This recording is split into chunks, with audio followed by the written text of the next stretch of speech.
What's going on, guys, and welcome back to Touchdowns to Home Runs. My name is Bernie. Thank you for joining us today on the Touchdowns to Home Runs show. Hope that your day is going absolutely fantastic. Today, I'm going to be giving you my predictions on where I believe the top remaining MLB free agents will end up for the upcoming season. Still a lot of big names left on the board that could be the difference makers for your favorite team, so definitely make sure to stick around.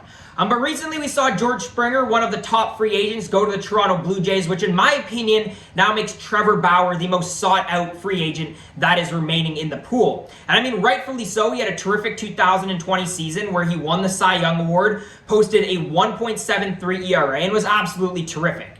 I mean, there's a reason he won the Cy Young Award, and he's a free agent at the right time. You're talking about a lot of teams right now who are really desperate for top starting pitching.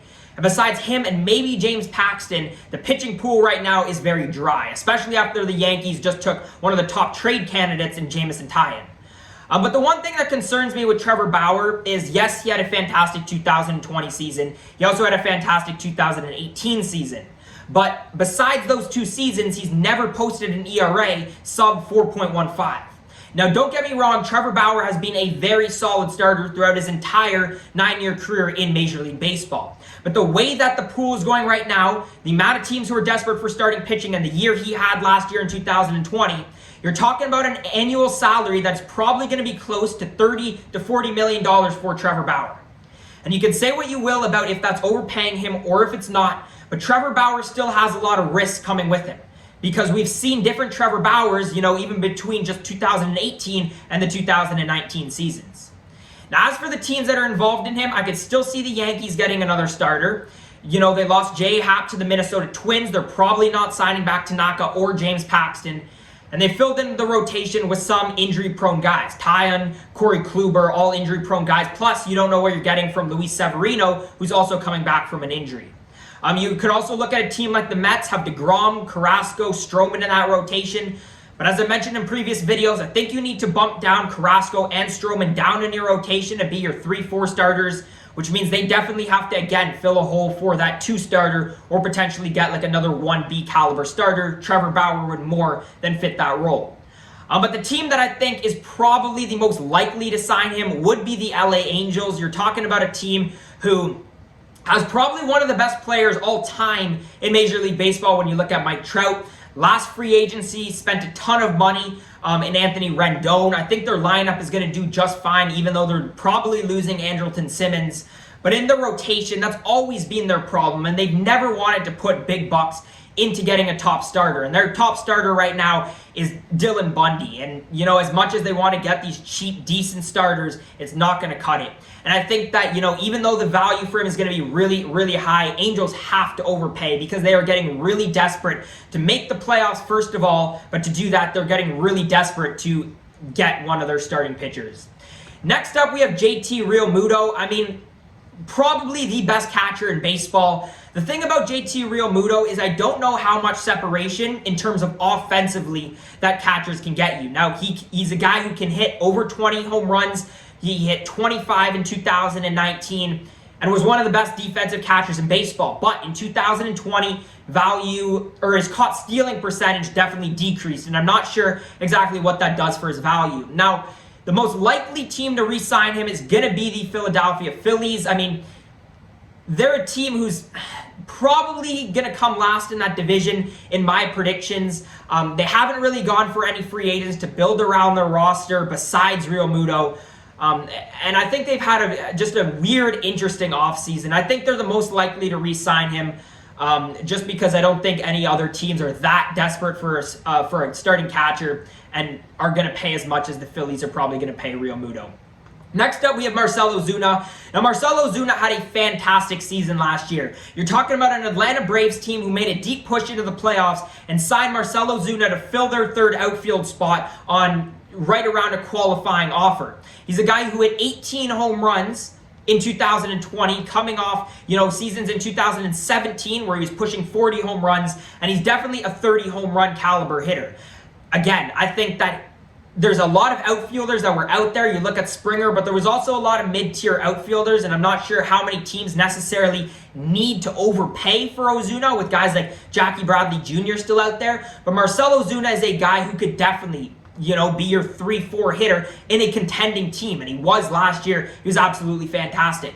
I think when you ask around, probably the most likely team to sign Ozuna would be the Braves to re-sign him. You got such a talented team when you look at Acuna and the offense that they've built around him. Even their starting rotation is pretty solid. They're probably the most likely team to re-sign him.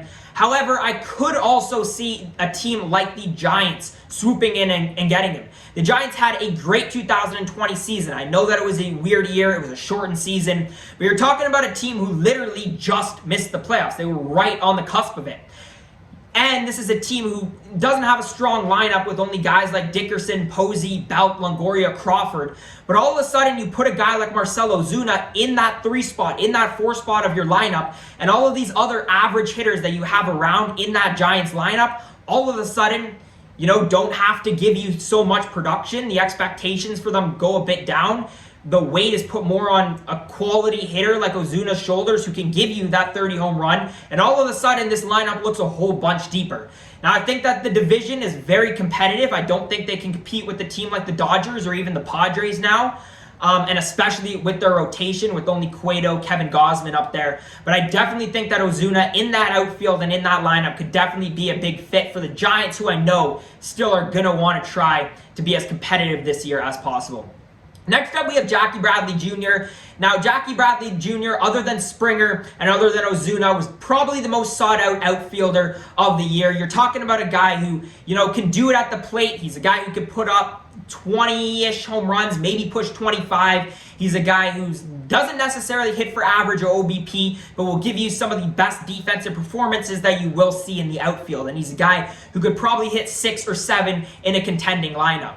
Again, I think that there were a lot of outfielders this year, not necessarily top outfielders, but outfielders that could hit 7, 8 in the lineup. So I don't think the market for Jackie Bradley Jr. is too big. I could see a team like the Mets.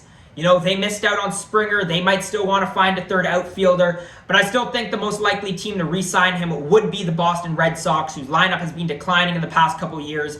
Definitely, if they want to stay at all relevant in the American League East, should probably be signing Jackie Bradley Jr. Next up, we have Marcus Semien. This is probably one of the most interesting guys in free agency, and the reason being is only 14 months ago, back in the 2019 season, he was a guy who finished 3rd in the American League MVP voting. He's a guy who can give you, 30-plus home runs. He's a guy who's improved defensively. And again, he's a guy who only 14 months ago was one of the top hitters in the American League. He doesn't have the best average, doesn't have the best on-base percentage, but I think if you want a top hitter who could potentially have a real bounce-back season, and if he gets his average a bit up, his OBP a bit up, he's just a fantastic hitter. Now, I think that Simeon also won't be too high of a value in terms of the salary that he's going to get. There's a lot of players like him, and a lot of the teams that are in for him are probably going to end up moving him to second base. And you look at the middle infielders that either were talked about in trade or in free agency. You're looking at guys like Andrelton Simmons, DJ LeMahieu playing the middle infield. There were a lot of guys this year, and also we're going to talk about Didi Gregorius in just a second. So I think if you want a lower value shortstop, second baseman who could potentially, get back up to that MVP caliber type hitter that he, could be, Marcus Semien, definitely that guy. I think that the Red Sox could potentially be in on him, although they have Bogarts at shortstop. And I don't know how much Simeon wants to move around with the guys that they're going to be trying out all over the field, with the guys that they're calling up from their system. And I don't think this is the right time for the Red Sox to be spending money in their rebuilding phase. So my prediction would actually be the Washington Nationals. Even though they have Trey Turner at shortstop, I think you move him to second base, you put him in that lineup with Soto, with Turner, and all of a sudden this Nationals team, who's been declining in the past year or so, looks a whole lot better. Anyways, guys, that's all for today. If you guys did make it to this point in the video, thank you so much for watching. Let me know your predictions for these 5 guys down in the comment section below. If you did enjoy today's video, definitely make sure to leave a thumbs up, subscribe to Touchdowns to Home Runs for more content just like this. As always, guys, thank you so much for watching, and I hope to see you again next time.